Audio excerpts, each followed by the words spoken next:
నెల్లూరు జిల్లాలో సిపిఎం 27వ రాష్ట్ర మహాసభలు జరుగుతున్నాయి. 3 రోజుల పాటు జరిగే ఈ సమావేశాలకు రాష్ట్ర నలుమూలల నుంచి నేతలు తరలివచ్చారు. కామ్రేడ్ల రాష్ట్ర మహాసభల నేపథ్యంలో నెల్లూరు ఎరుపెక్కింది. పలు కీలకమైన ఎజెండాలను ఈ 3 రోజుల పాటు ప్రవేశపెట్టే అవకాశం ఉన్నట్లుగా తెలుస్తోంది. కేంద్ర బడ్జెట్పై సిపిఎం నాయకులు బివి రాఘవులు, సిపిఐ రాష్ట్ర కార్యదర్శి రామకృష్ణ స్పందించారు. ఇవాళ దేశవ్యాప్తంగా పెద్ద ఎత్తున రైతాంగ పోరాటం జరుగుతోంది. కనీస మద్దతు ధరల గురించి ఆ విషయంలో ఒక్క మాట కూడా ఆమె నోటి నుంచి రాలేదు.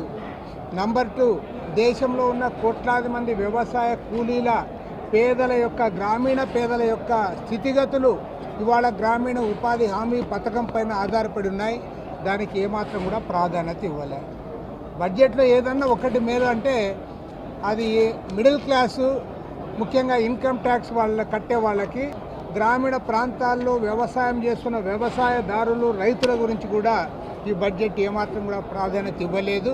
కాబట్టి ఏమంటే ఇది నరేంద్ర మోడీ ప్రభుత్వం కేంద్రంలో అధికారంలోకి వచ్చిన తర్వాత మళ్ళీ చెట్టెక్కాడంటే అటు మళ్ళీ చెట్టెక్కినట్టు మళ్ళీ బడ్జెట్ ఆమె ప్రవేశపెట్టింది తప్పితే ఈ బడ్జెట్ ద్వారా సాధారణ ప్రజలకు కానీ మధ్యతరగతి ప్రజలకు కానీ ఎవరికి ఉపయోగపడింది లేదు.